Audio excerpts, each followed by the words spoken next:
السلام عليكم ورحمة الله وبركاته.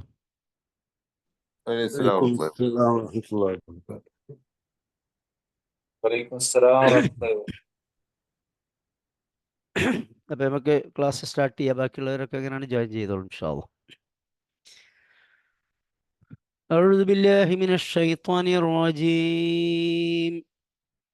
بسم الله الرحمن الرحيم. حميم والكتاب المبين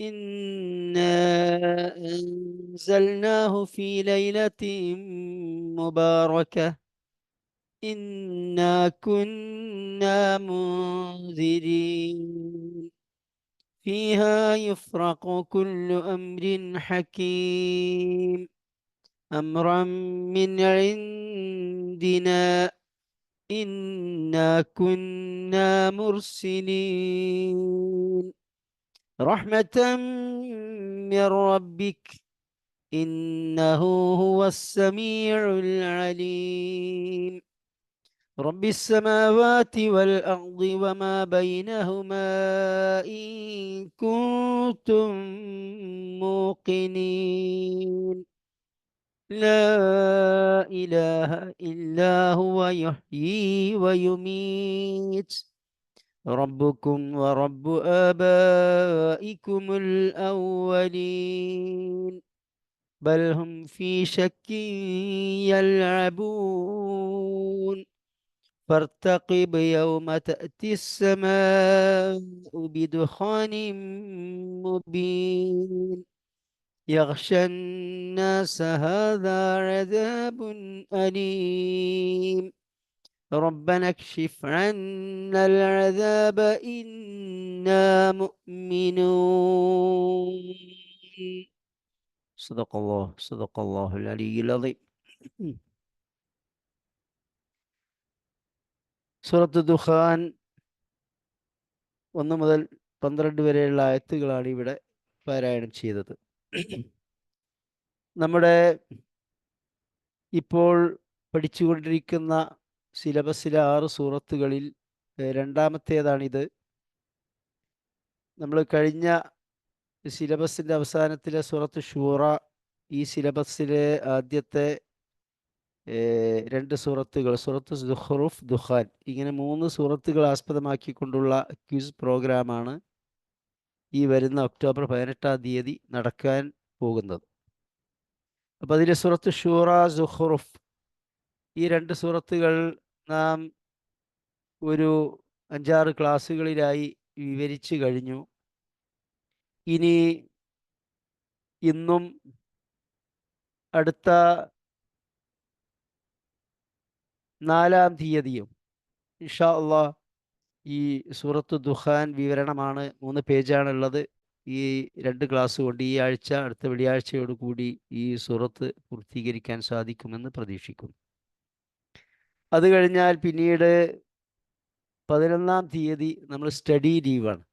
എന്ന് വെച്ചാൽ അടുത്ത വെള്ളിയാഴ്ച അല്ല, അതിൻ്റെ പിറ്റേ വെള്ളിയാഴ്ച ക്ലാസ് ഉണ്ടാവുകയില്ല.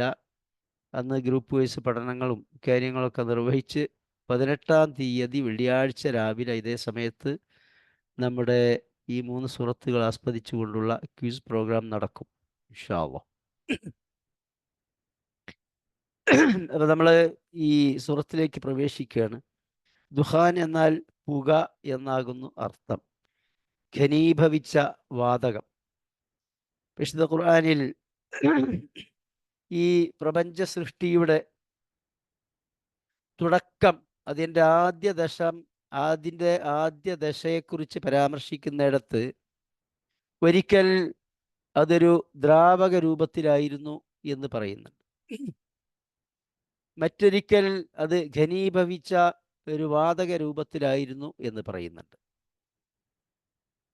പിന്നീടാണ് ഈ പ്രപഞ്ചം ഖര, ദ്രാവക, വാതക രൂപത്തിൽ ആയിത്തീർന്നത്. ഇപ്പോൾ ഈ 3 രൂപത്തിലും ഈ പ്രപഞ്ചത്തിൽ നമുക്ക് കാണാൻ സാധിക്കും.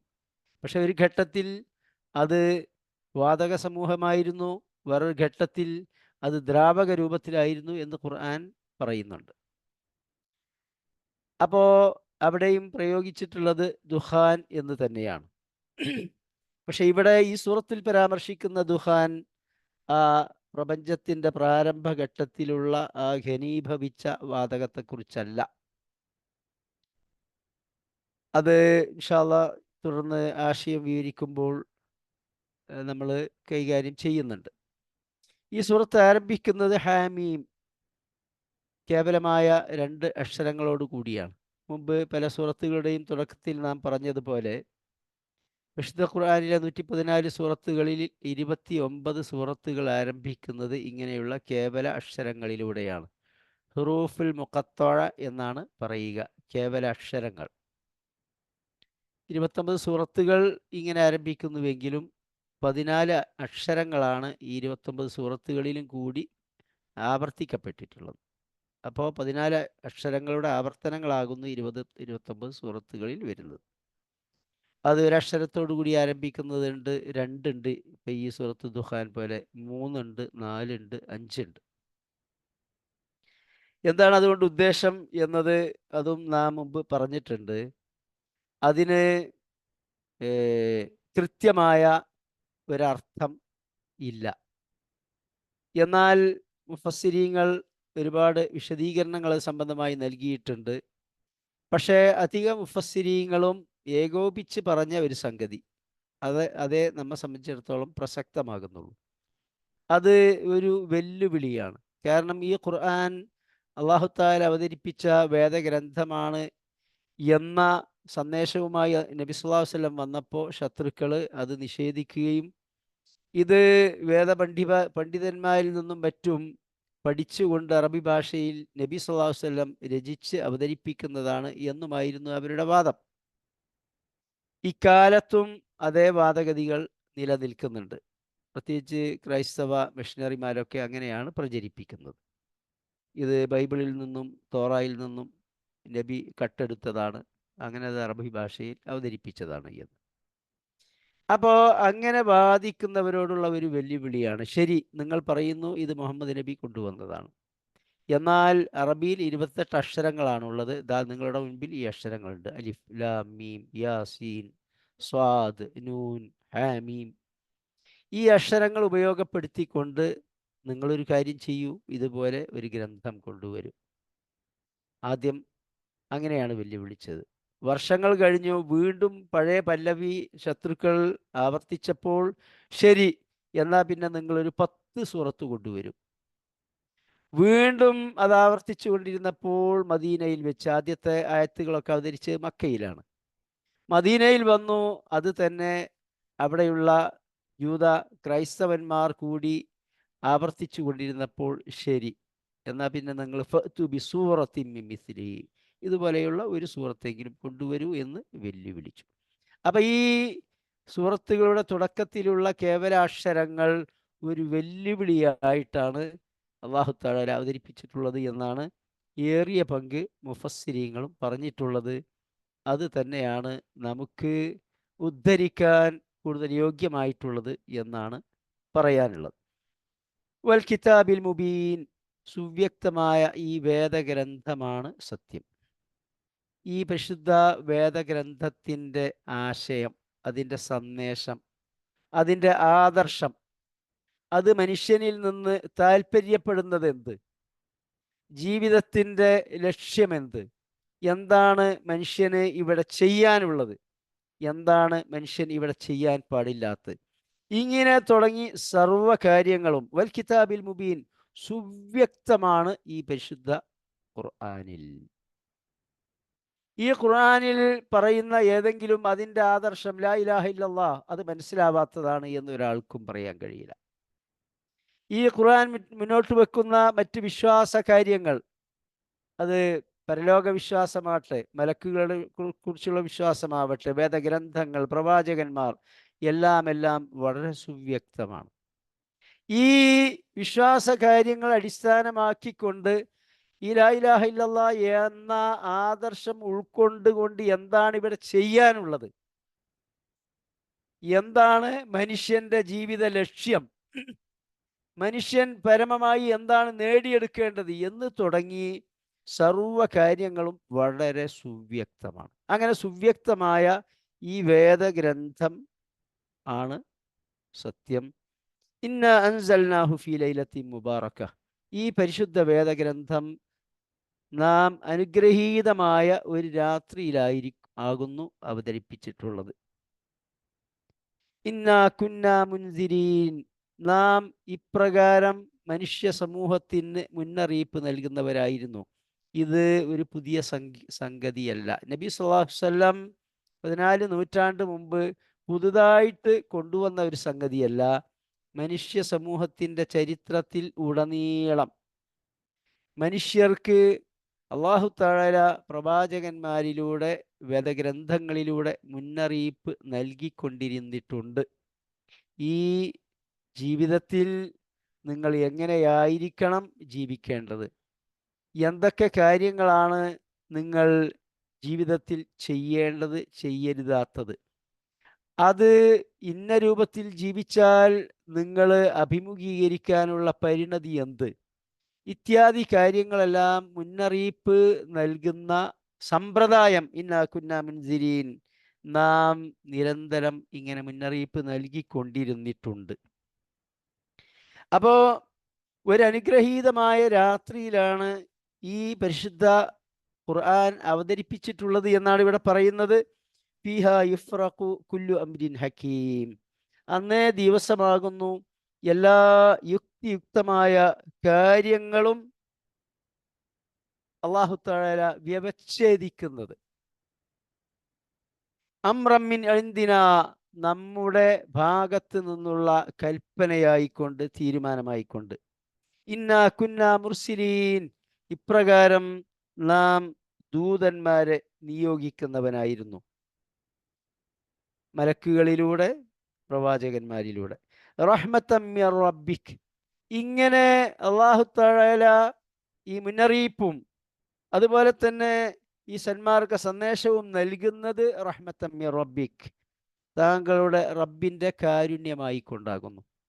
അല്ലാഹു തആല മനുഷ്യ സമൂഹത്തിന് നൽകിയിട്ടുള്ള ഏറ്റവും വലിയ അനുഗ്രഹങ്ങൾ, ഒരുപാട് അനുഗ്രഹങ്ങൾ. ഇൻ തഅദ്ദു നിഅമത്തല്ലാഹി ലാ തുഹ്സുഹാ, അള്ളാഹുവിൻ്റെ നിഅമത്തുകൾ നിങ്ങൾ എണ്ണി നോക്കുകയാണെങ്കിൽ അത് ക്ലിപ്തപ്പെടുത്താൻ നിങ്ങൾക്ക് സാധ്യമല്ല.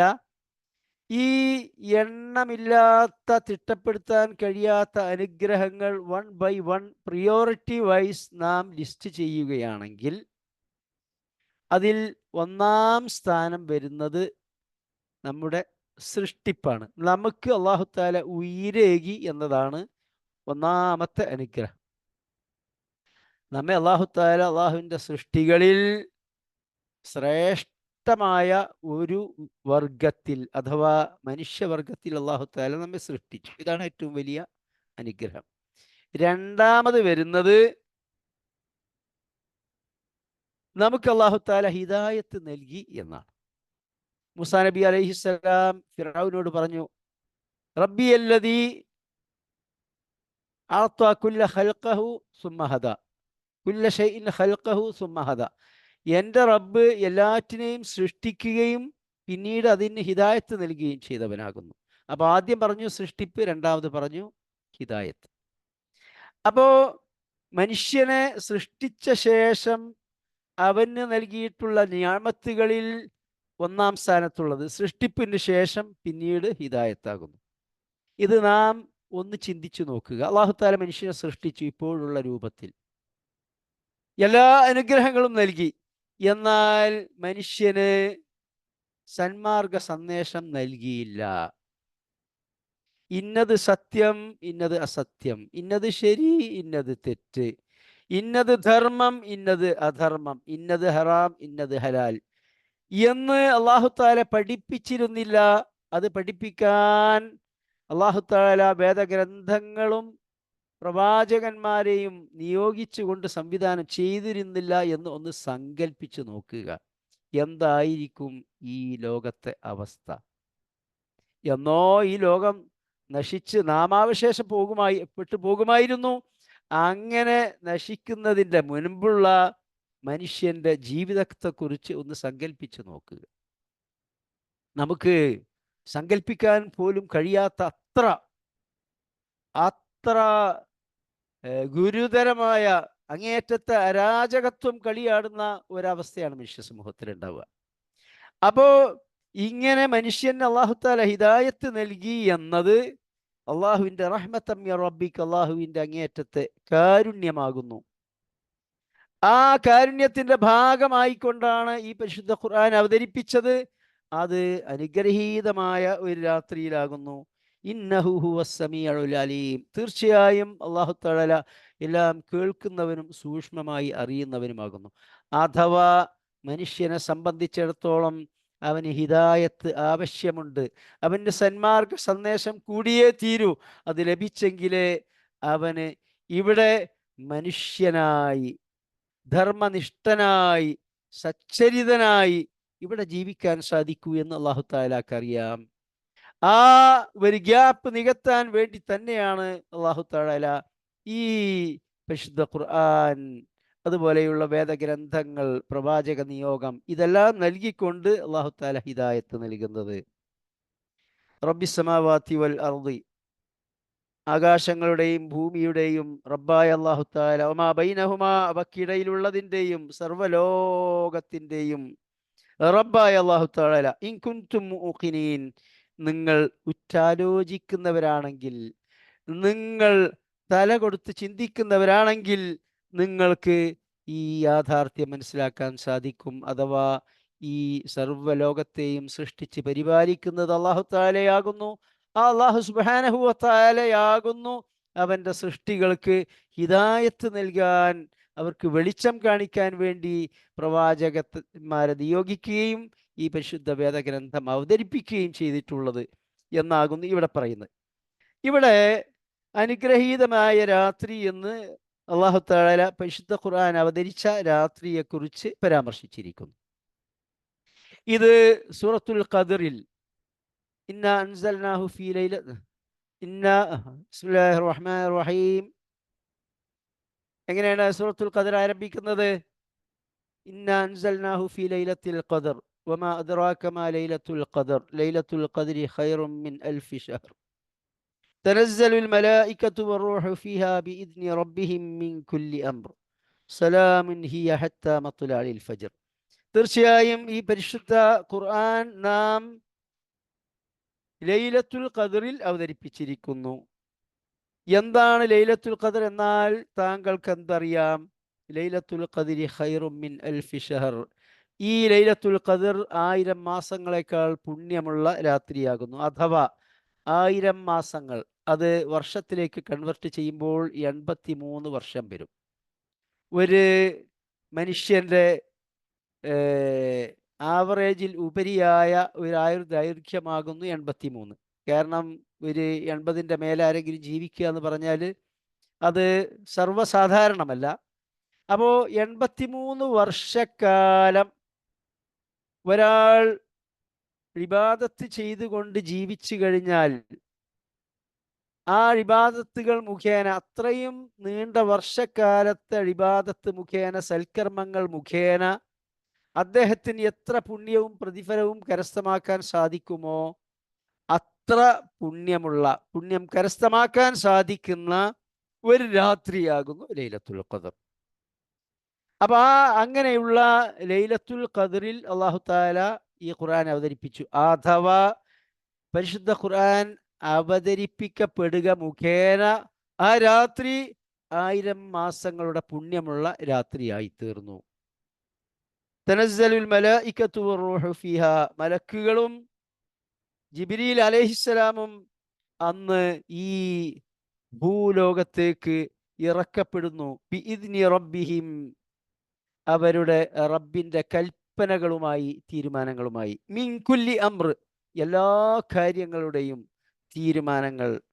സലാമുൻ ഹിയ ഹത്താ മത്ലഇൽ ഫജ്ർ, അത് പ്രഭാതോദയം വരെ അഥവാ ഫജ്ർ വരെ അങ്ങേയറ്റത്തെ ശാന്തിയുള്ള ഒരു രാത്രിയാകുന്നു.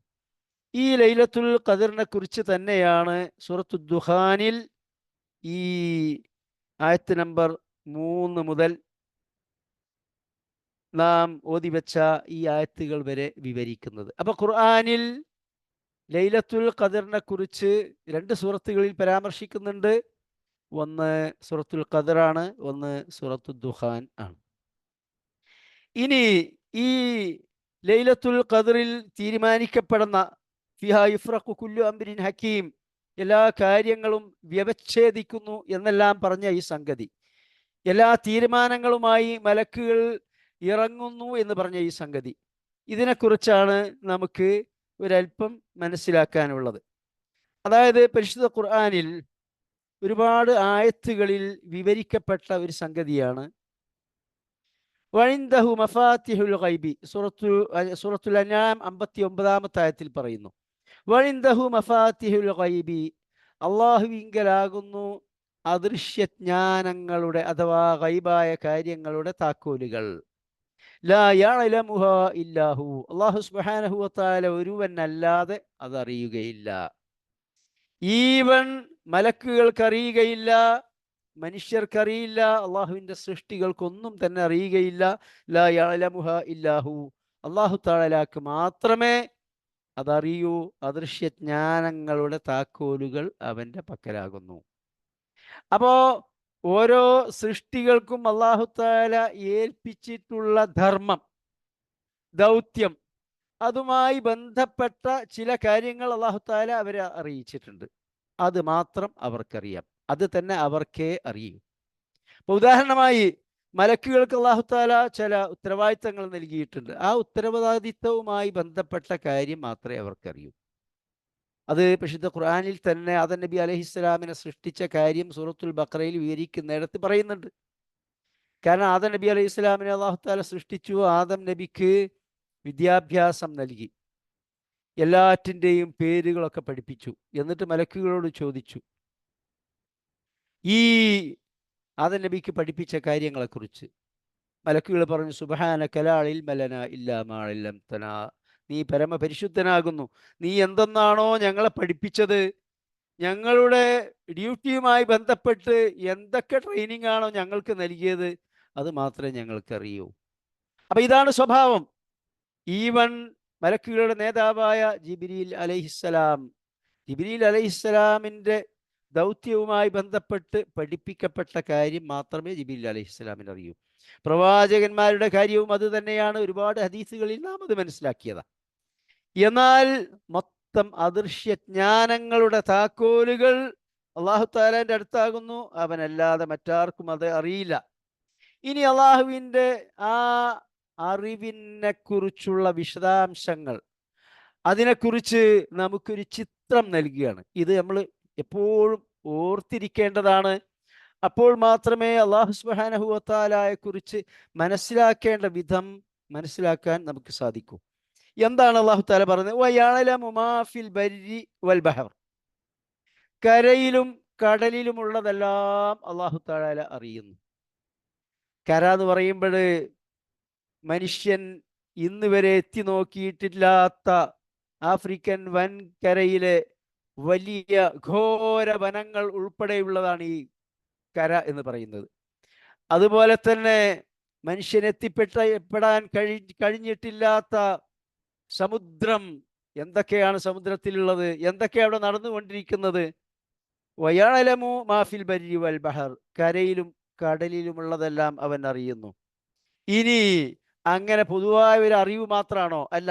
വമാ തസ്ഖുതു മിൻ വറഖത്തിൻ, ലോകത്ത് ഒരു ഇല കൊഴിയുന്നില്ല. ഒന്ന് ചിന്തിച്ചു നോക്കുക, നമ്മൾ ഒന്ന് ചിന്തിച്ചു നോക്കുക. ലോകത്ത് എത്ര കോടാനുകോടി വൃക്ഷങ്ങളുണ്ട്. ആ വൃക്ഷങ്ങളിൽ നിന്ന് വമാ തസ്ഖുതു മിൻ വറഖത്തിൻ, ഒരു ഇല കൊഴിയുന്നില്ല. ഇല്ലാ യഅലമുഹാ, അല്ലാഹു സുബ്ഹാനഹു വ തആല അറിയാതെ. അപ്പൊ ഒരു ഇല കൊഴിയുന്നത് പോലും അല്ലാഹു തആലാന്റെ തീരുമാനം അനുസരിച്ചാണ്. വലാ ഹബ്ബത്തിൻ ഫീ ളുലുമാത്തിൽ അർദി, ഇനി ഭൂമിയുടെ അന്ധകാരങ്ങളിൽ ഒരു ധാന്യമണിയില്ല. ഒരു ധാന്യമണി, ധാന്യമണി എന്ന് പറയുമ്പോൾ ഒരു നെല്ല്, ഒരു ഗോതമ്പ്, ഒരു ചോളം, ഇങ്ങനെ ഓരോ ധാന്യത്തെക്കുറിച്ച് നമ്മളൊന്ന് ചിന്തിച്ചു നോക്കുക. അങ്ങനെയുള്ള വലാഹബത്തിൻ, ഒരു ധാന്യമണിയില്ല. ഫീ ളുലുമാത്തിൽ അർള്, ഭൂമിയുടെ അന്ധകാരങ്ങളിൽ, വെള്ളി വെളിച്ചത്തിൽ മാത്രമല്ല അന്ധകാരങ്ങളിൽ, വലാ റത്ബിൻ വലാ യാബിസിൻ, അങ്ങനെ ഒരു ധാന്യമണിയെക്കുറിച്ചുള്ള അറിവ് അതും അതിൻ്റെ വൈഷദ്യത്തോടു കൂടിയാണ്, വൈഷദ്യങ്ങളോട് കൂടിയാണ്. അഥവാ വലാ റത്ബിൻ വലാ യാബിസ്, അത് ഉണങ്ങിയതാവട്ടെ പച്ചയാവട്ടെ. അപ്പൊ അതിൻ്റെ വിശദാംശങ്ങളോടുകൂടി അള്ളാഹു സുബ്ഹാനഹു വ തആല അറിയുന്നു. അള്ളാഹുവിൻ്റെ അറിവിൻ്റെ ആഴവും പരപ്പും അള്ളാഹു തആല നമ്മെ പഠിപ്പിക്കുകയാണ്. എന്നിട്ടോ ഇതൊക്കെ അള്ളാഹു തആലാന്റെ അറിവ്. എന്നാൽ ഈ അറിവ് മാത്രമല്ല, ഇല്ലാ ഫീ കിതാബിൻ മുബീൻ, വ്യക്തമായ ഒരു ഗ്രന്ഥത്തിൽ രേഖപ്പെടുത്തിയിട്ടല്ലാതെ ഇതൊന്നും നടക്കുന്നില്ല. അപ്പൊ ഒരു ഇല കൊഴിയുന്നതും ഒരു ധാന്യമുണ്ടാകുന്നതും അത് ഉണങ്ങുന്നതും അത് പച്ചയാകുന്നതും എല്ലാം തുടങ്ങി അല്ലാഹു തആലക്ക് അറിയാമെന്ന് മാത്രമല്ല, ഇല്ലാ ഫീ കിതാബിൻ മുബീൻ, വ്യക്തമായ ഒരു ഗ്രന്ഥത്തിൽ രേഖപ്പെടുത്തിയിരിക്കുന്നു. ആ രേഖയുടെ അടിസ്ഥാനത്തിലാണ് കംപ്ലീറ്റ് കാര്യങ്ങൾ നടന്നുകൊണ്ടിരിക്കുന്നത്. ഇതേ കാര്യം സൂറത്ത് ഹൂദിൽ ഒരു ആയത്തിൽ അല്ലാഹു തആല പറയുന്നു. സൂറത്ത് ഹൂദ് 6-ാമത്തെ ആയത്തിൽ, വമാ മിൻ ദാബത്തിൻ ഫിൽ അർദി, ഭൂമിയിൽ ഒരു ജീവിയുമില്ല. നമ്മൾ ദാബത്ത് എന്ന പദത്തെക്കുറിച്ച് മുമ്പ് പലപ്പോഴും വിവരിച്ചതാണ്. ഈ ഭൂമിയിൽ മഴ വർഷിക്കുക മുഖേന അല്ലാഹു തആല ഭൂമിയെ ഹരിതാഭമാക്കുന്നു, സസ്യശ്യാമളമാക്കുന്നു. എന്നിട്ട് വബസ്സ ഫീഹാ മിൻ കുല്ലി ദാബ, ഈ ഭൂമിയിൽ വിവിധ ജീവികളെ വ്യാപിപ്പിക്കുന്നു. അപ്പൊ ചെറിയ ഒരു കോശ ജീവിയായ അമീബ മുതൽ ഏറ്റവും വലിയ ജീവികൾ വരെ ഉൾക്കൊള്ളുന്നതാണ് ദാബത്ത്. ഖുർആനിൽ ആവർത്തിക്കപ്പെട്ട വാക്ക. അങ്ങനെ വമാമിൻ ദാബത്തിൻ ഫിൽ അർദി, ഭൂമിയിൽ ഒരു ജീവിയുമില്ല, ഇല്ലാ അലല്ലാഹി റിസ്ഖുഹാ, അവയുടെ റിസ്ക് അല്ലാഹു തആല ഏറ്റെടുത്തിട്ടല്ലാതെ. ഭയങ്കര ബേജാറാണ് ആളുകൾക്ക്. ചില പ്രസംഗം ലേഖനമൊക്കെ ഉണ്ട് വായിച്ചാൽ ഇവരാണ് ഇതൊക്കെ തോളിൽ ഏറ്റിക്കൊണ്ട് നടക്കുന്നത് എന്നുള്ള കോലത്തിലാ. ഇവിടെ അല്ലാഹു തആല ഒരു ജീവിയെയും സൃഷ്ടിച്ചിട്ടില്ല, ഇല്ല അലല്ലാഹി റിസ്ഖുഹാ, അവയുടെ റിസ്ക്, അവരുടെ ജീവിത വിഭവങ്ങളുടെ ഉത്തരവാദിത്വം അല്ലാഹു തആല ഏറ്റെടുക്കാതെ. നമ്മൾ അതിനെപ്പറ്റി ബേജാറാവൊന്നും വേണ്ട. പക്ഷെ നമ്മൾ എന്താ ചെയ്യേണ്ടത്? റിസ്ക് ഇങ്ങനെ വലിയ തളികയിലാക്കിയിട്ട് മുമ്പിൽ ആരും കൊണ്ടേ തരുമൊന്നുമില്ല. അല്ലാഹു തആല നമുക്ക് യോഗ്യതകൾ നൽകിയിട്ടുണ്ട്, നമുക്ക് കഴിവ് നൽകിയിട്ടുണ്ട്, നമുക്ക് അവയവങ്ങൾ നൽകിയിട്ടുണ്ട്. ഇതെല്ലാം ഉപയോഗപ്പെടുത്തിക്കൊണ്ട് നമ്മുടെ റിസ്ക് നമ്മൾ തേടണം. ഒരു ഹദീസിൽ, പ്രസിദ്ധമായ ഒരു ഹദീസിൽ നബി സല്ലല്ലാഹു അലൈഹി വസല്ലം പറഞ്ഞില്ലേ, ലൗ അന്നക്കും തതവക്കലൂന അലല്ലാഹി ഹഖ്ക തവക്കുലിഹി, നിങ്ങൾ അള്ളാഹുവിൽ ഭരമേൽപ്പിക്കേണ്ട പ്രകാരം ഭരമേൽപ്പിക്കുകയാണെങ്കിൽ ലറസഖക്കും കമാ യർസുഖു ത്വയ്ർ, പറവകൾക്ക് അല്ലാഹു തആല ആഹാരം നൽകുന്നത് പോലെ നിങ്ങൾക്കും റിസ്ക് നൽകും. എന്താണ് പറവകളുടെ സ്വഭാവം? തഗ്ദു ഹിമാസൻ, ഒട്ടിയ വയറുമായി പ്രഭാതത്തിൽ അവ കൂട് വിട്ട് ചിറകട്ടടിച്ച് പറന്നു പോകുന്നു. വതഊദു ബിത്വാന, നിറവയറുമായി തിരിച്ചു വരുന്നു. അപ്പോൾ അവക്ക് അല്ലാഹു തആല നൽകിയ ചിറകുകൾ ഉപയോഗിച്ചുകൊണ്ട് ആഹാരം തേടുന്നു, അങ്ങനെ നിറവയറുമായി തിരിച്ചു വരുന്നു. എന്നതുപോലെ അല്ലാഹു തആല റിസ്ക് ഇവിടെ ഉണ്ടാക്കിയിട്ടുണ്ട്, ഏർപ്പെടുത്തിയിട്ടുണ്ട്. അത് തേടുക, കണ്ടെത്തുക എന്നത് നിങ്ങളുടെ ഡ്യൂട്ടിയാണ്. അത് നിങ്ങൾ നിർവഹിക്കണം. അതിലപ്പുറം വലിയ ബേജാറും പറഞ്ഞിട്ട് നടക്കണ്ട. ഈ സൃഷ്ടാവായ അല്ലാഹു തആല ഉത്തരവാദിത്വം ഏറ്റെടുത്തിട്ടുണ്ട്. വമാ മിൻ ദാബത്തിൻ ഫിൽ അർദി ഇല്ലാ അലല്ലാഹി റിസ്ഖുഹാ, ഭൂമിയിൽ ഒരു ജീവിയുമില്ല അല്ലാഹു തആല അവയുടെ റിസ്കിന്റെ ഉത്തരവാദിത്വം ഏറ്റെടുക്കാതെ. വയഅലമു മുസ്തഖറഹ, ഇതാണ് നമ്മുടെ ശരിയായ വിഷയം. വയഅലമു മുസ്തഖറഹ വമുസ്തൗദഅഹ, ഓരോ ജീവികളുടെയും സങ്കേതം, അവരുടെ പാർപ്പിടം, അവരുടെ ജീവിതായോധന മേഖല, ഇതെല്ലാം അല്ലാഹു തആല അറിയുന്നു. ഇതെല്ലാം അല്ലാഹു തആല ഏർപ്പാടാക്കിയിട്ടുണ്ട്. എന്ന് മാത്രമല്ല, കുല്ലും ഫീ കിതാബിൻ മുബീൻ, എല്ലാം വ്യക്തമായി അല്ലാഹു തആല ഒരു ഗ്രന്ഥത്തിൽ രേഖപ്പെടുത്തി വെച്ചിരിക്കുന്നു. അപ്പൊ ഈ സ്വഭാവത്തിൽ ഈ പ്രപഞ്ചോൽപത്തി മുതൽ അതിൻ്റെ അവസാനം വരെ എന്നല്ല, രണ്ടാമത്തെ പരലോകം നിലവിൽ വന്ന ശേഷം സ്വർഗ നരകങ്ങളിൽ എത്തിപ്പെടുന്നത് വരെ സർവ കാര്യങ്ങളും അല്ലാഹു സുബ്ഹാനഹു വ തആല വ്യക്തമായ ഒരു രേഖയിൽ രേഖപ്പെടുത്തിയിട്ടുണ്ട്. അതിൻ്റെ അടിസ്ഥാനത്തിലാണ് സർവ കാര്യങ്ങളും നടക്കുന്നത്. അതിനാണ് ഖുർആനിൽ ലൗഹുൽ മഹ്ഫൂസ്, സുരക്ഷിത ഫലകം എന്ന് പ്രയോഗിച്ചിട്ടുള്ളത്. അതിനാണ് പരിശുദ്ധ ഖുർആനിൽ ഉമ്മുൽ കിതാബ്, എന്താ എല്ലാ ഗ്രന്ഥങ്ങളുടെയും മൂലശേഖരം എന്ന് പറഞ്ഞിട്ടുള്ളത്. അപ്പോൾ കംപ്ലീറ്റ് കാര്യങ്ങൾ രേഖപ്പെടുത്തിയിട്ടുണ്ട്. അല്ലാഹു തആലാക്ക് അറിയാം. അതിന് പുറമെ വ്യക്തമായി രേഖയുണ്ട്. ആ രേഖയുടെ അടിസ്ഥാനത്തിലാണ് ഒരു ഈല കൊഴിയുന്നത് പോലും. ശരി, ഇനി നമുക്ക് ലൈലത്തുൽ ഖദറിലേക്ക് വരാം. ഇത് അല്ലാഹു തആലാക്ക് മാത്രം അറിയുന്നതാണ് ഈ കാര്യം. എന്നാൽ ഓരോ വർഷവും നടക്കാനിരിക്കുന്ന കാര്യം, ഓരോ വർഷവും ഓരോ ജീവികളും പുതുതായി ഈ ലോകത്ത് വരുന്നത്, ഓരോ മനുഷ്യ കുഞ്ഞും ജനിക്കുന്നത്, മരിക്കുന്നത്, അവരുടെ ജീവിതായോധന മാർഗങ്ങൾ, അവർക്ക് എന്തെല്ലാം സംഭവിക്കും, സർവ കാര്യങ്ങളും ഇത് ഈ മൂലഗ്രന്ഥത്തിൽ നിന്ന് അല്ലാഹു സുബ്ഹാനഹു വ തആല ഈ കാര്യങ്ങളെല്ലാം നിർവഹിച്ചു കൊണ്ടിരിക്കുന്ന മലക്കുകളെ ഏൽപ്പിക്കുന്നു. വാർഷിക പദ്ധതി മൊത്തം ഈ ലൗഹുൽ മഹ്ഫൂദിൽ, ഉമ്മുൽ കിതാബിൽ വ്യക്തമായ രേഖപ്പെടുത്തപ്പെട്ട ഗ്രന്ഥത്തിൽ നിന്ന് ഒരു വർഷത്തേക്ക് ആവശ്യമായ കാര്യങ്ങൾ മലക്കുകളെ ഏൽപ്പിക്കുന്നു. മലക്കുകൾ അതുമായി ഈ ദിവസത്തിൽ ലൈലത്തുൽ ഖദറിൽ ഇറങ്ങി വരുന്നു.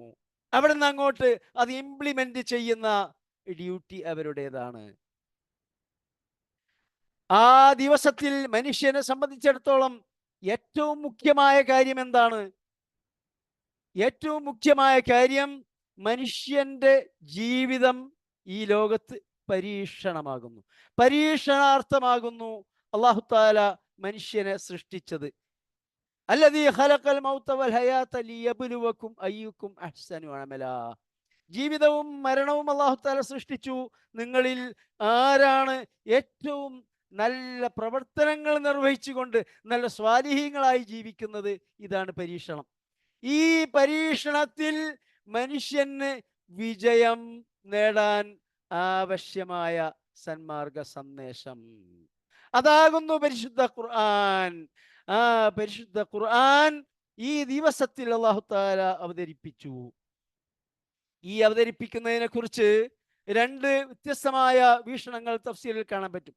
ഒന്ന്, മനുഷ്യന് സന്മാർഗ സന്ദേശം നൽകിക്കൊണ്ടുള്ള ഷഹ്റു റമളാൻ അല്ലദീ ഉൻസില ഫീഹിൽ ഖുർആൻ, റമളാൻ മാസത്തിൽ ഈ ഖുർആനിന്റെ അവതരണം ആരംഭിച്ച ദിവസം, അതിനാണ് ലൈലത്തുൽ ഖദർ എന്ന് പറയുന്നത്. എന്നാൽ അവതരണം ആരംഭിച്ചത് ഒരു ദിവസമേ ഉള്ളൂ, അത് നബി സല്ലല്ലാഹു അലൈഹി വസല്ലമയുടെ കാലഘട്ടത്തിലാണ്. എന്നാൽ ഈ ലൈലത്തുൽ ഖദർ വർഷം തോറും ആവർത്തിക്കപ്പെടുന്നുണ്ട്. അത് സ്വഹീഹായ ഹദീസുകളിൽ വന്നിട്ടുള്ളതാണ്. സൂറത്തുൽ ഖദറിൽ തന്നെയും അതിനെക്കുറിച്ച് സൂചനകളുണ്ട്. അപ്പോൾ അവതരണം ആരംഭിച്ചത് അന്നേ ദിവസമാണ്, തർക്കമില്ല, നിസ്തർക്കമായ കാര്യമാണ്. എന്നാൽ എല്ലാ വർഷവും ഈ ലൈലത്തുൽ ഖദർ ആവർത്തിക്കപ്പെടുന്നുണ്ട്. അത് ഖുർആന്റെ അവതരണത്തിന് തുടക്കം കുറിച്ച അതേ ദിവസം, അതേ മാസത്തിൽ ആണ് ആ ലൈലത്തുൽ ഖദർ ആവർത്തിക്കപ്പെടുന്നത്. എന്നല്ല, റമളാനിൽ വ്യത്യസ്ത അവസാനത്തെ പത്തിൽ വ്യത്യസ്ത ഒറ്റയിട്ട രാത്രികളിൽ അത് മാറി വന്നുകൊണ്ടിരിക്കും. എന്ന് വെച്ചാൽ 1000 മാസങ്ങളെക്കാൾ പുണ്യമുള്ള ആ ഓരോ വർഷത്തിലെ രാത്രി മാറി മാറി വന്നുകൊണ്ടിരിക്കും എന്നും ആ ഹദീസിന്റെ തഫ്സീറുകളിൽ, ഷർഹുകളിൽ പണ്ഡിതന്മാർ വിവരിച്ചിട്ടുണ്ട്. രണ്ടായാലും റമദാൻ മാസത്തിലാണ്, അത് റമദാനിന്റെ അവസാനത്തെ പത്തിലാണ്, ഒറ്റയിട്ട രാത്രികളിലാണ്. അത് അവതരണം തുടങ്ങിയത് ലൈലത്തുൽ ഖദറിലാണ്. ഇനി അത് എല്ലാ വർഷവും ആവർത്തിക്കപ്പെടുന്നു.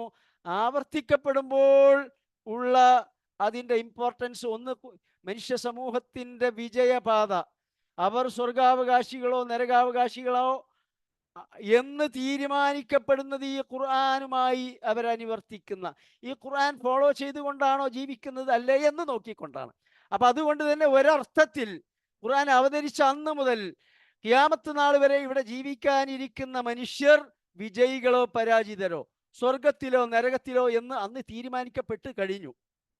രണ്ടാമത്തേത്, ഓരോ വർഷത്തിലെയും കാര്യങ്ങൾ തീരുമാനിക്കപ്പെടുന്ന ആ ലൗഹുൽ മഹ്ഫൂദിൽ നിന്ന് അത് ഇംപ്ലിമെന്റ് ചെയ്യാനുള്ള മലക്കുകളെ ഏൽപ്പിക്കുന്ന ദിവസം അത് വർഷാവർഷം ആവർത്തിക്കപ്പെടുന്നു.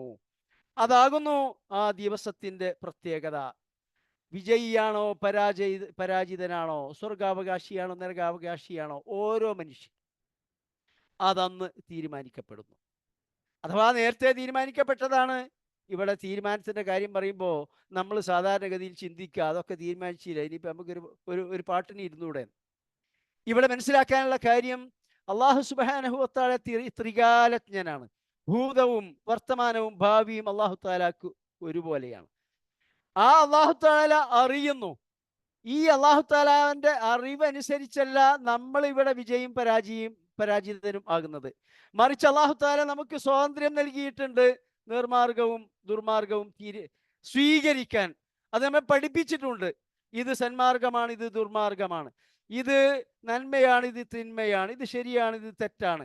ഇന്ന മാർഗത്തിലൂടെ പോയാൽ ഇന്നയിടത്താണ് എത്തുക, ഇന്ന മാർഗത്തിലൂടെ പോയാലാണ് സ്വർഗത്തിലെത്തുക എന്നൊക്കെ പഠിപ്പിച്ചിട്ടുണ്ട്. ഈ പഠിപ്പിക്കപ്പെട്ട മനുഷ്യന് പൂർണ്ണ സ്വാതന്ത്ര്യമുണ്ട്. അള്ളാഹു താല ഒരിക്കലും അതിൽ സ്വാധീനം ചെലുത്തുന്നില്ല. നിർബന്ധിച്ചാരെയും അള്ളാഹു താല ദുർമാർഗത്തിലേക്ക് നയിക്കുന്നില്ല. ബലം പ്രയോഗിച്ചുകൊണ്ട് ആരെയും സന്മാർഗത്തിലേക്കും നയിക്കുന്നില്ല. ലാ ഇക്റാഹ ഫിദ്ദീൻ, ദീനിന്റെ വിഷയത്തിൽ ഒരു ബലപ്രയോഗവുമില്ല. ഖദ് തബയ്യന റുശ്ദു മിനൽ ഗയ്യ്, സന്മാർഗവും ദുർമാർഗവും വ്യക്തമായി വേർപിരിഞ്ഞു കഴിഞ്ഞിരിക്കുന്നു. എല്ലാവർക്കും കാണത്തക്ക രൂപത്തിൽ, അനുഭവപ്പെടുന്ന രൂപത്തിൽ നിങ്ങളുടെ മുൻപിലുണ്ട്.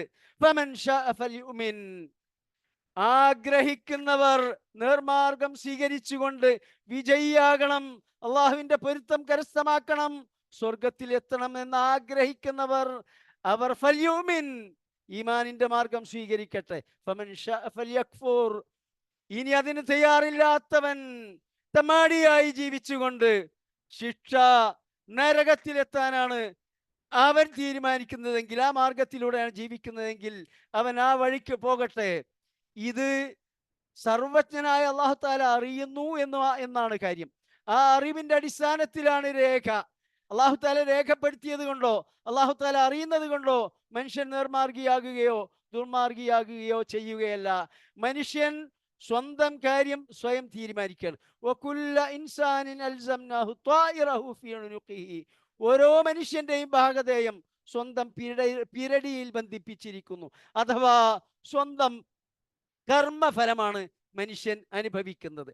അപ്പോൾ ഈ ഒരു വർഷത്തെ കാര്യം, അന്ന് ജനിക്കുന്നവർ, ആ കാലത്ത് ജനിക്കുന്നവർ, മരിക്കുന്നവർ, ജീവിക്കുന്നവർ, അവരുടെ കർമ്മങ്ങൾ, സർവകാര്യങ്ങളും ഫിഹാ യുഫ്റഖു കുല്ലു അംരിൻ ഹകീം, എല്ലാ കാര്യങ്ങളും അന്ന് വ്യവച്ഛേദിക്കുന്നു. അത് മലക്കുകളുടെ കയ്യിൽ കൊടുക്കുന്നു. അതിൻ്റെ അടിസ്ഥാനത്തിലാണ് മലക്കുകൾ പ്രപഞ്ച ഭരണം നിർവഹിക്കുന്നത്. ഇപ്പൊ ഇവിടെ മനുഷ്യനാണ് ഖുർആൻ അവതരിച്ചത് എന്നതുകൊണ്ട് നമ്മൾ മനുഷ്യന്റെ മാത്രം, ഈ ഭൂമുഖത്തെ മാത്രം ആസ്വദിച്ചുകൊണ്ടാണ് കാര്യങ്ങൾ അവതരിപ്പിക്കുന്നത്, സംസാരിക്കുന്നത്. പക്ഷേ ഈ ലൗഹുൽ മഹ്ഫൂദും ഈ ഉമ്മുൽ കിതാബും അള്ളാഹുവിൻ്റെ തീരുമാനങ്ങളും ഇതെല്ലാം തന്നെ മൊത്തം പ്രപഞ്ചത്തിന് ബാധകമായതാകുന്നു, പ്രപഞ്ച ഭരണവുമായി ബന്ധപ്പെട്ടതാകുന്നു. അങ്ങോട്ട് നമ്മൾ പോകേണ്ടതില്ല. നമ്മൾ പ്രപഞ്ചവുമായി താരതമ്യപ്പെടുത്തുമ്പോൾ കേവലം ഒരു മണൽത്തരി മാത്രമായ ഭൂമിയെ മാത്രം മുന്നിൽ വെച്ചുകൊണ്ട് മനുഷ്യ ജീവിതത്തെ മാത്രം ആസ്പദമാക്കിക്കൊണ്ട് മാത്രമാണ് നമ്മൾ ഇവിടെ ഈ തഫ്സീർ നൽകുന്നത്. എന്നാൽ അല്ലാഹു സുബ്ഹാനഹു വ തആല ഈ പറഞ്ഞ അള്ളാഹുവിൻ്റെ ഇൽമ്, അള്ളാഹുവിൻ്റെ രേഖ, ഇത് മൊത്തം പ്രപഞ്ചത്തെ സംബന്ധിച്ചുള്ളതാണ് എന്ന് നമ്മുടെ മനസ്സിൽ ഉണ്ടായിരിക്കേണ്ടതുണ്ട്. ഇനി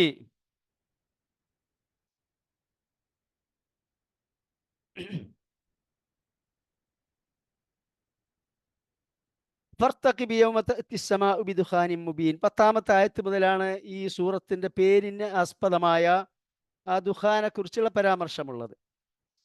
ഇവിടെ ഈ ദുഹാൻ എന്ന സംഗതിയെക്കുറിച്ച് രണ്ട് രൂപത്തിൽ തഫ്സീറുകളിൽ കാണാം.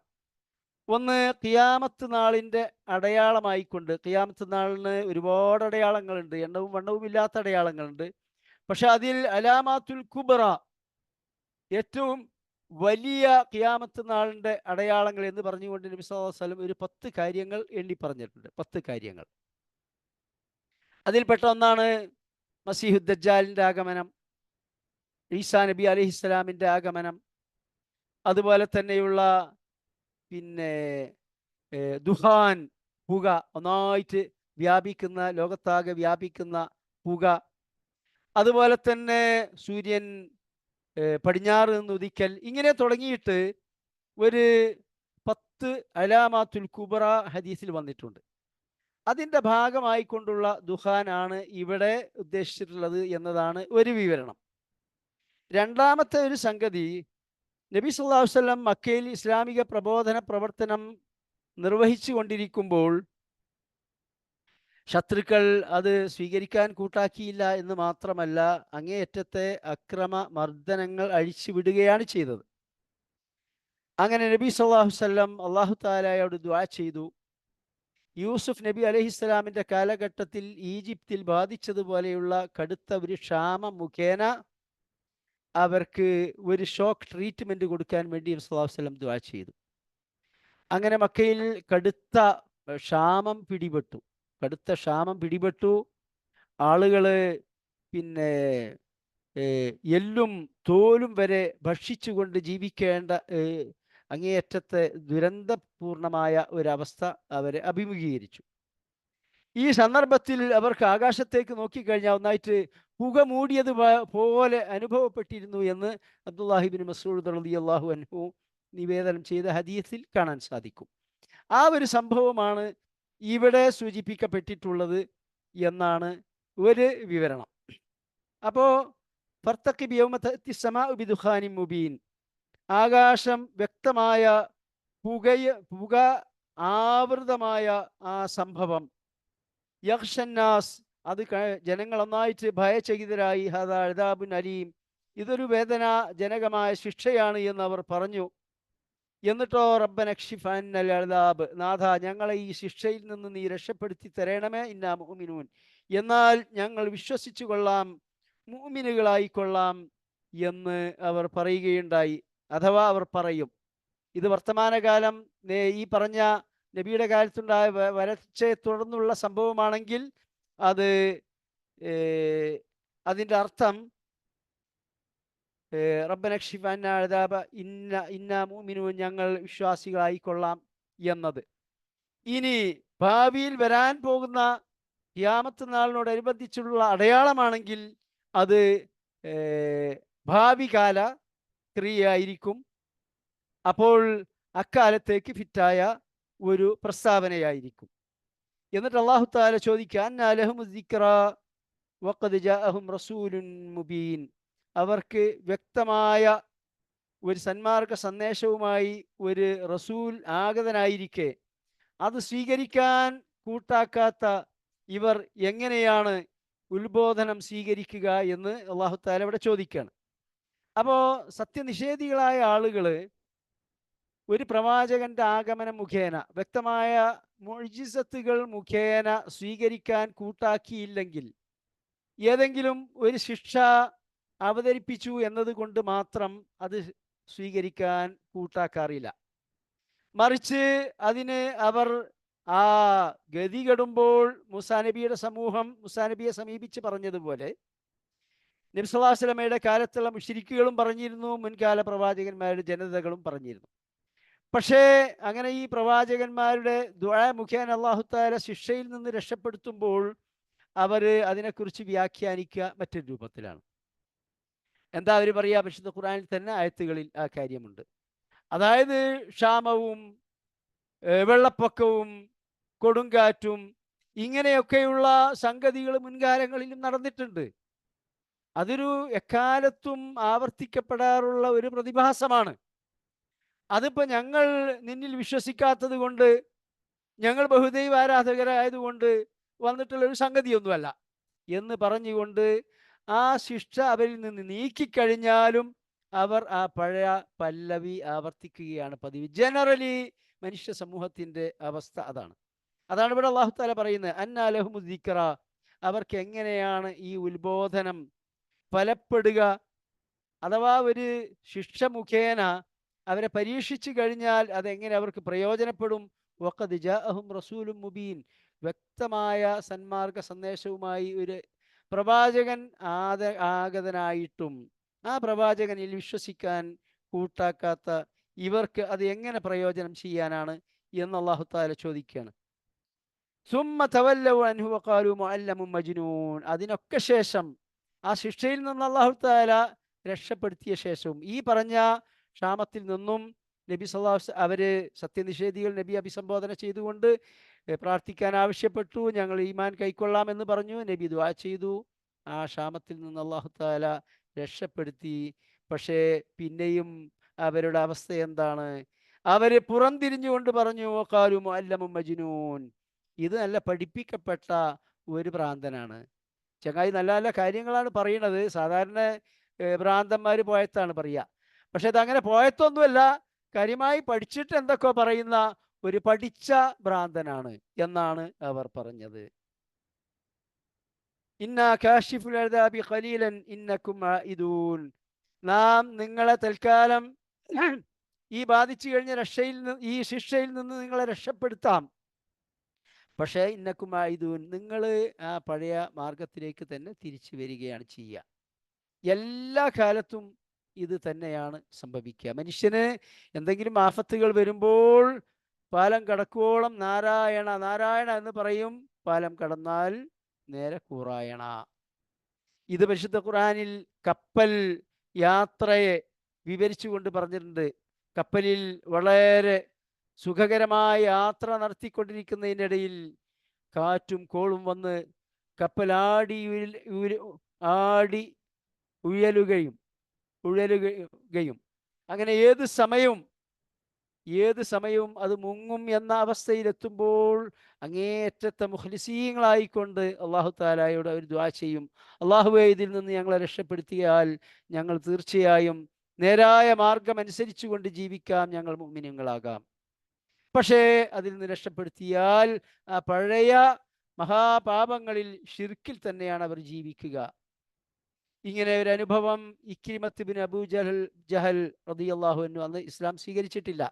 നബിയും സഹാബികളും മക്ക ജയിച്ചടക്കിയപ്പോൾ ഇസ്ലാമിനോട് അതുവരെ അങ്ങേയറ്റത്തെ ശത്രുതയിൽ വർത്തിച്ചിരുന്ന ഇക്രിമത്ത് ബിൻ അബൂ ജഹൽ താൻ പിടിക്കപ്പെടും, കൊല്ലപ്പെടും എന്ന് കണ്ടപ്പോൾ മക്ക ജയിച്ചടക്കാൻ വന്നപ്പോൾ എതിരിട്ടാളാ. സാധാരണഗതിയിൽ മക്കയിൽ മുശ്രിക്കുകൾ 10,000-ഓളം സഹാബികളുമായി വരുന്ന ആ സൈന്യത്തെ എതിരിടാൻ തയ്യാറായിരുന്നില്ല. എന്നാൽ അതിന് തയ്യാറായ അപൂർവം ചിലരിൽ ഒരാളായിരുന്നു അബൂജഹലിന്റെ മകനായ ഇക്രിമ റളിയല്ലാഹു അൻഹു. പക്ഷേ തടുത്തു നിർത്താൻ കഴിയില്ല എന്ന് ബോധ്യം വന്നു.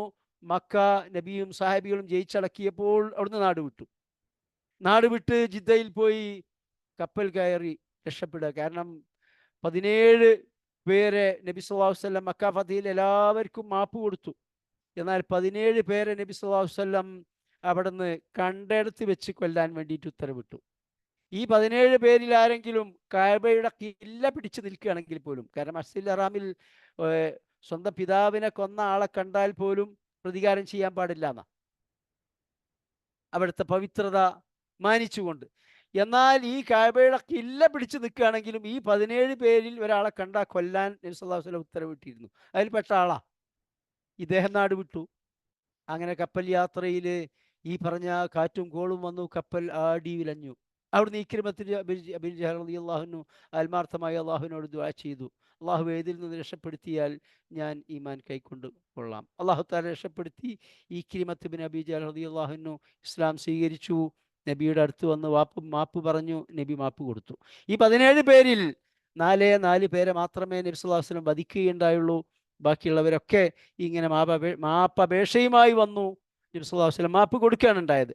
അപ്പൊ ചുരുക്കി പറഞ്ഞാൽ അപൂർവം ചിലർ മാത്രമാണ് അല്ലാഹു തആല ദുനിയാവിൽ ശിക്ഷകൾ നൽകുമ്പോൾ ആ ശിക്ഷയിൽ നിന്ന് രക്ഷപ്പെടുത്തിയാൽ നേരായ മാർഗത്തിലേക്ക് വരാൻ തയ്യാറായിട്ടുള്ളത് മൃഗീയ ഭൂരിപക്ഷവും.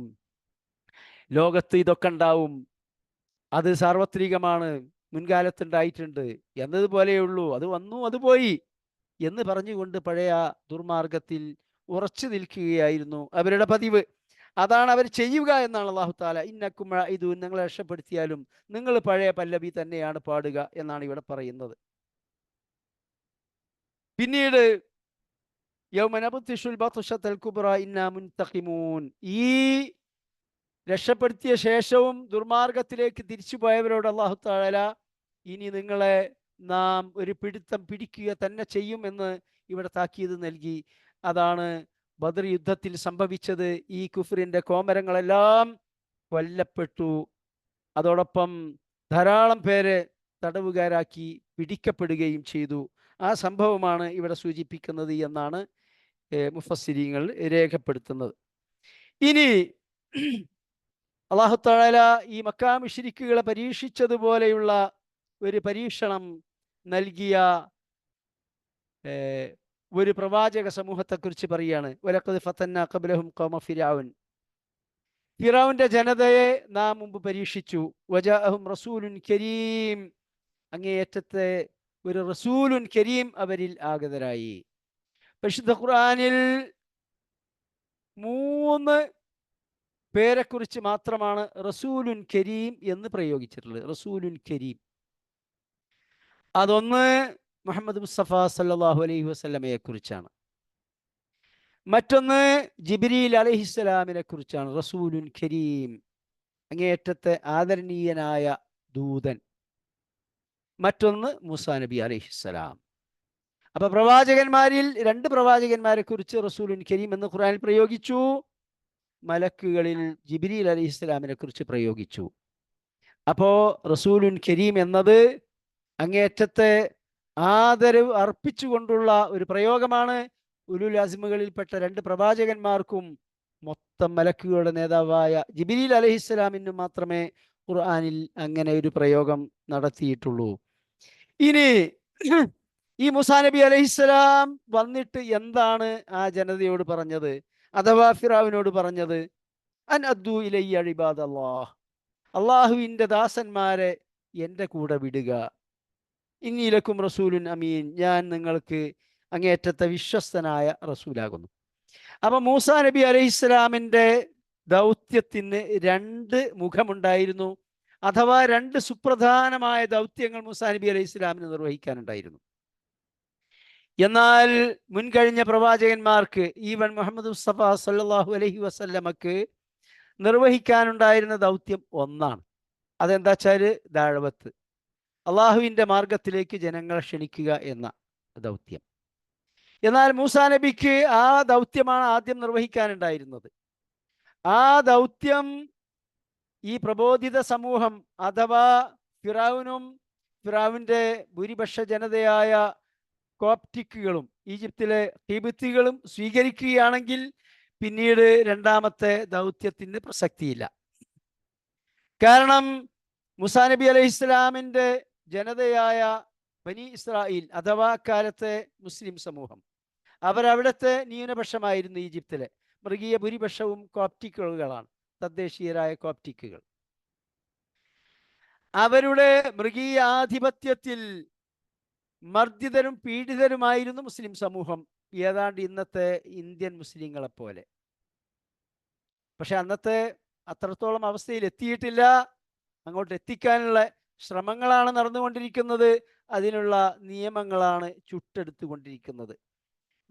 ഇസ്ലാമിനെയും മുസ്ലിങ്ങളെയും ശാക്തീകരിക്കുന്നതിൽ ഒരു മുഖ്യ പങ്ക് വഹിക്കുന്നതാണ് വഖഫ് സ്വത്തുക്കൾ. നമ്മുടെ നാട്ടിലെ പള്ളികൾ, മദ്രസകൾ, യതീംഖാനകൾ, നല്ല ഒരു ശതമാനം കുട്ടികളുടെ വിദ്യാഭ്യാസം, ഇതെല്ലാം നടന്നു പോകുന്നത് മുൻകാലത്ത് മഹാന്മാരായ ആളുകൾ വഖഫ് ചെയ്ത പ്രോപ്പർട്ടീസ് മുഖേനയാണ്. നിങ്ങൾ ജീവിക്കുന്ന മഹലിലെ പള്ളി മദ്രസ ഒക്കെ എങ്ങനെയാണ് നടക്കുന്നത് എന്ന് പരിശോധിച്ചാൽ മതി. അവിടെ വഖഫ് ചെയ്തിട്ടുണ്ടാവും സ്വത്തുക്കൾ. ആ വഖഫിൻ്റെ വരുമാനം മുഖേന കെട്ടിടങ്ങളുണ്ടാവും, പാടമുണ്ടാവും, പറമ്പുണ്ടാവും. വരുമാനം മുഖേന അതൊക്കെ നടന്നു പോകുന്നത്. അത് മുസ്ലിം സമൂഹത്തിൻ്റെ ശാക്തീകരണത്തിൽ വലിയ പങ്കാണ് വഹിക്കുന്നത്. ഇന്ത്യയിൽ ഏറ്റവും കൂടുതൽ പ്രോപ്പർട്ടീസ് ഉള്ളത് ഇന്ത്യൻ റെയിൽവേക്കാണ്. അത് കഴിഞ്ഞാൽ പിന്നെ എയർഫോഴ്സിനാണ്. മൂന്നാം സ്ഥാനം 9 ലക്ഷം ചതുരശ്ര ഹെക്ടറാണോ ഏക്കറാണോ രണ്ടായാലും പ്രോപ്പർട്ടീസാണ് വഖഫ് ബോർഡിൽ രജിസ്റ്റർ ചെയ്തതായിട്ടുള്ളത്. അതിൽ ഞാൻ തന്നെ മുത്തവല്ലിയായി കൈകാര്യം ചെയ്യുന്ന ഒരു 3 വില്ലേജുകളിൽ 30-ലധികം പ്രോപ്പർട്ടീസ് ഉണ്ട്. ഞാനത് മെയിൻറ്റെയിൻ ചെയ്യാൻ വേണ്ടിയിട്ടാണ് കുവൈത്തിൽ നിന്ന് റിസൈൻ ചെയ്ത് നാട്ടിൽ സെറ്റിൽ ചെയ്തത് തന്നെ. അൽഹംദുലില്ലാ കാര്യങ്ങൾ നടന്നുകൊണ്ടിരിക്കുന്നു. അതിൽപ്പെട്ട ഒരു വസ്തു ഇപ്പോൾ പെട്രോൾ പമ്പിന് വേണ്ടിയിട്ട് ലീസിന് കൊടുക്കുകയുണ്ടായി. അപ്പോൾ പറഞ്ഞു വരുന്നത്, ഇതൊക്കെ ഇവിടെ സൽക്കാര്യങ്ങൾ നിലനിർത്താനും മുസ്ലിങ്ങളുടെ ഇസ്ലാമികവൽക്കരണത്തിനും സംസ്കരണത്തിനും ഒക്കെ വലിയ പങ്ക് വഹിക്കുന്ന സംഗതിയാണ്. എന്നാൽ അത് അടിയോടെ അതിൻ്റെ വേരറുക്കാനുള്ള ശ്രമങ്ങളാണ് നടന്നുകൊണ്ടിരിക്കുന്നത്. ഒരു സുപ്രഭാതത്തിലല്ല ഈജിപ്തിലെ ഫറോമാർ ഈ സമുദായത്തെ അടിച്ചൊതുക്കിയത്.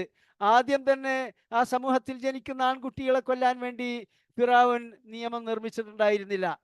ആദ്യം ഉള്ള തീരുമാനം എന്തായിരുന്നു വെച്ചാൽ, അവർക്ക് നല്ല ഗവൺമെന്റ് ജോലികളൊന്നും കൊടുക്കൂല. അതായിരുന്നു തീരുമാനം. നമ്മുടെ നാട്ടിൽ അതിനുവേണ്ടിയുള്ള ശ്രമങ്ങൾ എന്നും നടന്നുകൊണ്ടിരുന്നുണ്ട്, ഇപ്പോഴും നടന്നുകൊണ്ടിരിക്കുന്നുണ്ട്. അങ്ങനെ കുറെ കാലം അങ്ങനെ നോക്കി. പക്ഷേ ഈ സമുദായത്തെ തകർക്കാൻ സാധിക്കുന്നില്ല. അങ്ങനെ പിന്നെ അവർക്ക് കൊടുക്കുന്ന ജോലി വളരെ അങ്ങേയറ്റം ഹാർഡായ വർക്കുകൾ മാത്രം. ഇപ്പൊ നമ്മുടെ നാട്ടിലെ ഭാഷയിൽ പറഞ്ഞാൽ വിറക് വെട്ടികളും വെള്ളം കോരികളും ഒരു പ്രയോഗമാണത്. എന്ന് വെച്ചാൽ ആ തലത്തിലുള്ള ജോലി മാത്രമേ അവർക്ക് കൊടുക്കുള്ളൂ. ഇനി അവർ ചെയ്യുന്ന ജോലിക്ക് തന്നെ ന്യായമായ വേതനം കൊടുക്കുകയുമില്ല. ഇങ്ങനെ കുറെ കാലം പീഡിപ്പിച്ചു. ആ സമുദായത്തെ ക്ഷയിപ്പിക്കാൻ വേണ്ടി, ആ സമുദായത്തെ അങ്ങേയറ്റത്തെ ദുർബലരാക്കി, തങ്ങളുടെ ചൊൽപ്പടിക്ക് നിൽക്കുന്ന തങ്ങളുടെ അടിമകളാക്കാൻ വേണ്ടി ഫറവോമാർ അങ്ങനെ ശ്രമിച്ചുകൊണ്ടിരുന്നു. പക്ഷെ എന്നിട്ടും ഈ സമുദായത്തെ കാര്യമായി ദുർബലമാക്കാൻ അവർക്ക് സാധിച്ചില്ല.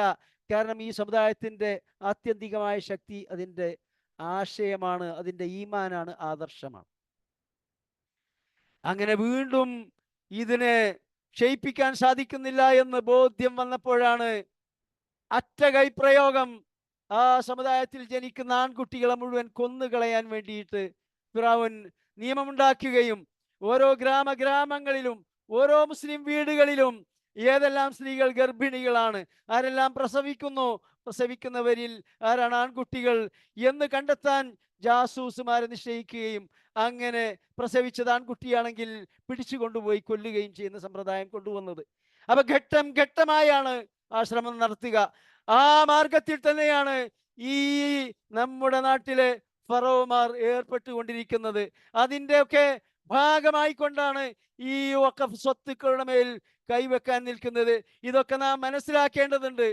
ഇതെല്ലാം മനസ്സിലാക്കിക്കൊണ്ട് സ്റ്റെപ്പുകൾ മുമ്പോട്ട് വെക്കാൻ നാം ബാധ്യസ്ഥരാണ്.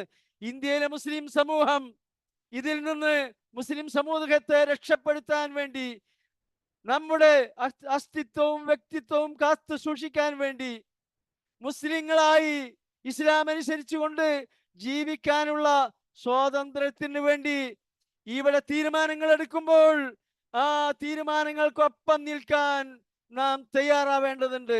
എല്ലാ കാര്യങ്ങളും വളരെ ജാഗരൂകമായി നാം മനസ്സിലാക്കുകയും നമ്മുടെ നേതൃത്വത്തെ അനുസരിക്കാൻ നാം കാതോർത്തിരിക്കുകയും വേണമെന്ന് സാന്ദർഭികമായിട്ട് ഇവിടെ പറയാൻ ഉദ്ദേശിക്കുകയാണ്. അങ്ങനെ ചുരുക്കി പറഞ്ഞാൽ, ഈ മർദ്ദിച്ചവശരാക്കപ്പെട്ട ഈ സമുദായത്തെ രക്ഷപ്പെടുത്തലായിരുന്നു മൂസാ നബിയുടെ രണ്ടാമത്തെ ദൗത്യം. ആദ്യത്തെ ദൗത്യവുമായാണ് മൂസാ നബി അലൈഹിസ്സലാം ഫിറൗനെയും അവന്റെ ജനതയെയും സമീപിച്ചത്. കാരണം അവർ ലാ ഇലാഹ ഇല്ലല്ലാഹ് എന്ന ആദർശം അംഗീകരിക്കുന്നതോടുകൂടി ഈ സമുദായം രക്ഷപ്പെടും. ഇവിടുത്തെ നരേന്ദ്രമോദിയും അമിത് ഷായും അതുപോലെയുള്ള കോമരങ്ങളെല്ലാം അങ്ങ് ഇസ്ലാം സ്വീകരിച്ചു എന്ന് സങ്കല്പിക്കുക. ഇവിടെ പിന്നെ പീഡനമില്ല, മർദ്ദനമില്ല. അതാണ് നാം ആഗ്രഹിക്കേണ്ടത്. അതിനു വേണ്ടിയാണ് നാം പ്രവർത്തിക്കേണ്ടത്. അതിനാണ് ദഅവത്ത് എന്ന് പറയുന്നത്. ദഅവത്ത്, ആ ദൗത്യം നാം നിർവഹിക്കേണ്ടതുണ്ട്. ഇനി ആ ദൗത്യം നിർവഹിക്കുന്നതോടൊപ്പം ഇവിടെ ചുമരുണ്ടെങ്കിലേ ചിത്രം വരയ്ക്കാൻ പറ്റുള്ളൂ. മുസ്ലിം സമുദായത്തിന് ഇവിടെ സ്വാശ്രയരായി സ്വന്തം കാലിൽ ജീവിക്കാൻ സാധിക്കണം, എങ്കിലേ ഈ ദഅവത്തൊക്കെ നടക്കുള്ളൂ. അതിൻ്റെ പ്രവർത്തനം പാരലലായി അതും നടക്കേണ്ടതുണ്ട്. അങ്ങനെ മൂസാ നബി അലൈഹി ഇസ്ലാം ആദ്യം ദഅവത്ത് നിർവഹിച്ചു. വർഷങ്ങളോളം മുഅ്ജിസത്തുകൾ കാണിച്ചു കൊടുത്തു. കൂട്ടാക്കാത്തപ്പോൾ അല്ലാഹു തആലയോട് ദുആ ചെയ്തു. അല്ലാഹു തആല വിവിധ പരീക്ഷണങ്ങൾ ഇറക്കി, നമ്മൾ കഴിഞ്ഞ ആഴ്ച വിവരിച്ചതാണ്. എന്നിട്ടൊന്നും കൂട്ടാക്കിയില്ല. അങ്ങനെയാണ് മൂസാ നബി അലൈഹി ഇസ്ലാം ദ്വിതീയ ദൗത്യത്തിലേക്ക് പ്രവേശിക്കുന്നത്. അക്കാര്യമാണ് ഇവിടെ പറയുന്നത്. ഖുർആനിൽ ഭയങ്കര റിപ്പീറ്റേഷനാണ്, ആവർത്തനമാണ് എന്ന് ഇസ്ലാമിൻ്റെ പ്രതിയോഗികൾ എപ്പോഴും പറയും. നമ്മുടെ കേരളത്തിൽ ജോസഫ് ഇടമുറക് ഖുർആൻ ഒരു വിമർശന പഠനം എന്ന ഗ്രന്ഥം രചിച്ചു. അതില് ഖുർആനെ പറ്റി ഒരുപാട് കാര്യങ്ങൾ പറഞ്ഞതിൽ ഒന്നിതാണ് ആവർത്തനം. നോക്കുന്നവരെ സംബന്ധിച്ചിടത്തോളം അങ്ങനെയാണ്, ആവർത്തനാണ്. കാരണം 34 സൂറത്തിൽ മൂസാ നബിയുടെ ചരിത്രം പറയുന്നുണ്ട്, ഫിറഔനെ കുറിച്ച് പറയുന്നുണ്ട്, അതില് പിന്നെ മുഅ്ജിസത്തുകളെ കുറിച്ച് പറയുന്നുണ്ട്. ശരിയാ, പക്ഷേ ഒരിടത്ത് പറഞ്ഞതിൻ്റെ ശരിയായ ആവർത്തനമല്ല അടുത്ത്. ഇപ്പൊ കഴിഞ്ഞ ആഴ്ച നമ്മൾ പഠിച്ചു സൂറത്തു സുഖ്റൂഫില്, അവിടെ പറഞ്ഞ കാര്യം അല്ല ഇപ്പൊ ഇവിടെ പറയുന്നത്. ഇവിടെ പറയുന്നത് മൂസാ നബി അലൈഹി ഇസ്ലാമിന്റെ ദ്വിതീയ ദൗത്യം നിർവഹിക്കുന്നതിനെ കുറിച്ചാണ്, അതിൻ്റെ പ്രതികരണത്തെ കുറിച്ചാണ്, അതിൻ്റെ അനുരണനത്തെ കുറിച്ചാണ്. അതാണ് ഇവിടെ എന്താ പറയുന്നത്? ഫിറഔനെ സമീപിച്ചിട്ട് അൻ അദ്ദു ഇലയ്യ ഇബാദല്ലാഹ്, നീ അള്ളാഹുവിന്റെ ദാസന്മാരെ പീഡിപ്പിക്കുന്നത് നിർത്തണം, അവരെ എന്നോടൊപ്പം അയക്കണം. നിന്റെ നാട്ടിൽ സ്വൈരമായി ജീവിക്കാൻ സമ്മതിക്കാൻ നീ തയ്യാറില്ലെങ്കിൽ വേണ്ട. നിന്റെ ഉപ്പും ചോറും തിന്ന് ഞാനും എൻ്റെ സമുദായവും ഈ നാട്ടിൽ ജീവിക്കുന്നില്ല. ഇത് നിങ്ങളുടെ നാടാണ് എന്നല്ലേ നിങ്ങളുടെ വാദം? ആയിക്കൊള്ളട്ടെ, നിങ്ങൾ ഇവിടെ ജീവിച്ചുകൊള്ളൂ. അനദ്ദു ഇലയ്യ ഇബാദല്ലാഹ്, ഈ അള്ളാഹുവിന്റെ ദാസന്മാരെ എന്നോടൊപ്പം വിട്ടുതരിക, ഞാൻ അവരുമായി ഈ നാട്ടിൽ നിന്ന് പലായനം ചെയ്തു കൊള്ളാം, ഞങ്ങൾ ഫലസ്തീനിലേക്ക് പോവുകയാണ്. അപ്പോൾ ഈ സമുദായത്തെ ഒരു നിലക്കും കൈയൊഴിക്കാൻ പറ്റുകയില്ല. ഈ സമുദായത്തെ ക്രൂരന്മാർക്ക്, തെമ്മാടികൾക്ക്, അധികാരി വർഗത്തിന് അവരുടെ പീഡനങ്ങൾക്കും മർദ്ദനങ്ങൾക്കും വിധേയരാവാൻ വിട്ടേച്ചുകൊണ്ട് കണ്ടില്ല കേട്ടില്ല എന്ന് നടിച്ചുകൊണ്ട് ജീവിക്കാൻ നമുക്ക് സാധിക്കുകയില്ല. നാം പ്രവാചകന്മാരുടെ പിന്മുറക്കാരാണെങ്കിൽ, പ്രവാചകന്മാരിൽ വിശ്വസിക്കുന്നവരാണെങ്കിൽ, ഈ സമുദായത്തെ രക്ഷപ്പെടുത്താൻ വേണ്ടി, അവരുടെ മർദ്ദന പീഡനങ്ങൾക്ക് അറുതി വരുത്താൻ വേണ്ടി പ്രവർത്തിക്കുക എന്നതും നമ്മുടെ ഇസ്ലാമികമായ ദൗത്യം. ആ ദൗത്യമാണ് അല്ലാഹു തആല ഇവിടെ പഠിപ്പിക്കുന്നത്. മൂസാ നബി അലൈഹിസ്സലാം അനദ്ദു ഇലയ്യ ഇബാദല്ലാഹ്, അള്ളാഹുവിന്റെ ദാസന്മാരെ എനിക്ക് വിട്ടുതരൂ, ഞാൻ അവരെ രക്ഷപ്പെടുത്തട്ടെ, ഞാൻ അവരുമായി ഈ നാട്ടിൽ നിന്ന് പലായനം ചെയ്യട്ടെ. വഅല്ലാ തഅലു അലല്ലാഹ്, അല്ലാഹു തആലാന്റെ മേൽ, അള്ളാഹുവിന്റെ കൽപ്പനക്കെതിരിൽ നീ അതിർ കവിയരുത്. അല്ലാഹു തആലാന്റെ കൽപ്പനയാണ്, അതുകൊണ്ട് നീ വിട്ടുതാ. ഇന്നി ആതീകും ബിസുൽത്താനിൻ മുബീൻ, വ്യക്തമായ ലക്ഷ്യവുമായി ദൃഷ്ടാന്തവുമായാണ് ഞാൻ വന്നിട്ടുള്ളത്.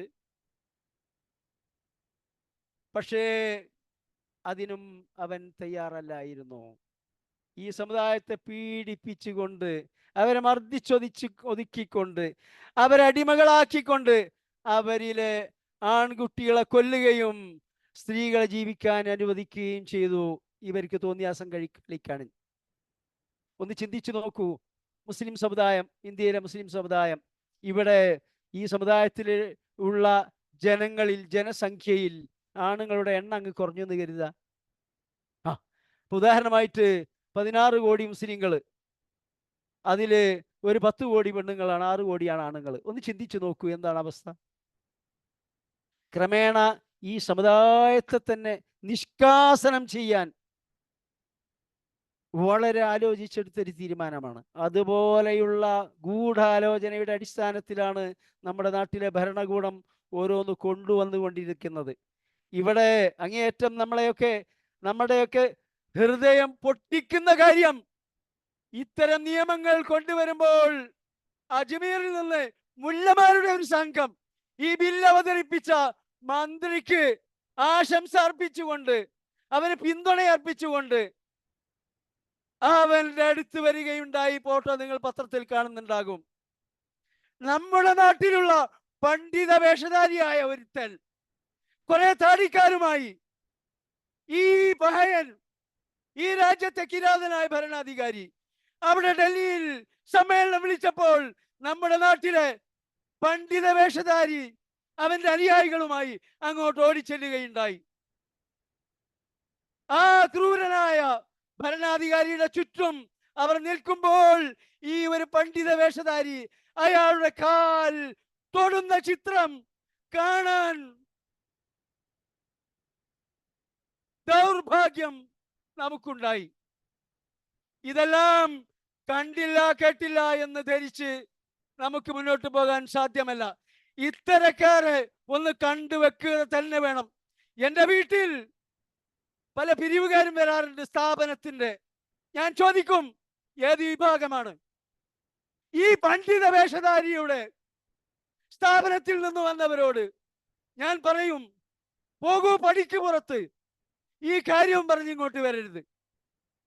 ഞാൻ ചെയ്യുന്ന പണിയാണ്, അത് നിങ്ങൾ ചെയ്യണം. ഇസ്ലാമിനോട് പ്രതിബദ്ധതയുള്ള ഓരോ മുസ്ലിങ്ങളും ചെയ്യണമെന്നാണ് എനിക്ക് പറയാനുള്ളത്. ചുരുങ്ങിയ പക്ഷം അവർക്ക് കാശ് കൊടുത്ത് വളർത്താതിരിക്കാനെങ്കിലും ശ്രമിക്കണം.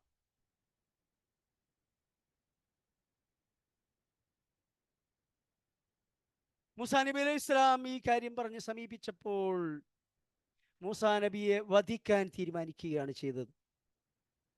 മൂസാ നബി അലൈഹി ഇസ്ലാമിനെ വധിക്കാൻ വേണ്ടി അവർ ഗൂഢാലോചന നടത്തി ദർബാറിൽ. ആ സന്ദർഭത്തിലാണ് മൂസാ നബി അലൈഹി ഇസ്ലാം അള്ളാഹുവിനോട് ദുആ ചെയ്തത്, നിങ്ങൾ എന്നെ കല്ലെറിഞ്ഞ് കൊല്ലുന്നതിൽ നിന്ന് ഞാൻ അല്ലാഹു സുബ്ഹാനഹു വ തആലയിൽ അഭയം തേടുന്നു. ആ ഗൂഢാലോചന നടന്നുകൊണ്ടിരിക്കുമ്പോഴാണ് ഫിറഔൻ കുടുംബത്തിൽ തന്നെ പെട്ട ഒരാൾ, നല്ല സ്വാധീനമുള്ളയാളാണ്, അധികാരത്തിൽ പങ്കുവഹിക്കുന്നയാളാണ്, രംഗത്ത് വന്നുകൊണ്ട്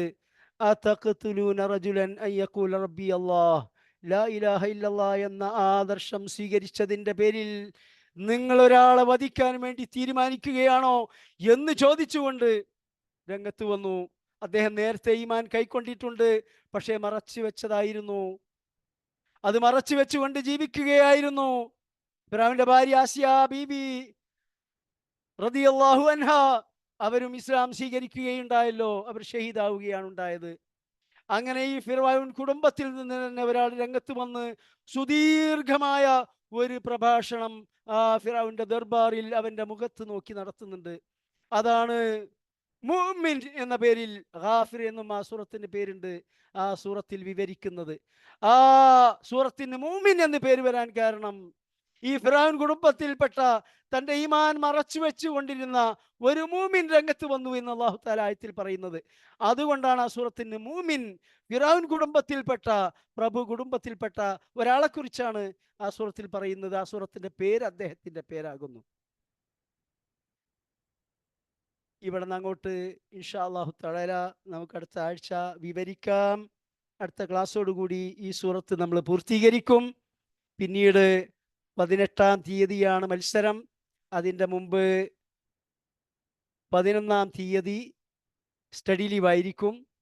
ഈ ഒക്ടോബർ 4-ാം തീയതി ഈ സൂറത്തിൻ്റെ അവസാന ഭാഗത്തെ വിവരണത്തോടുകൂടി നമ്മുടെ ഈ ആശയ വിവരണം അവസാനിക്കും.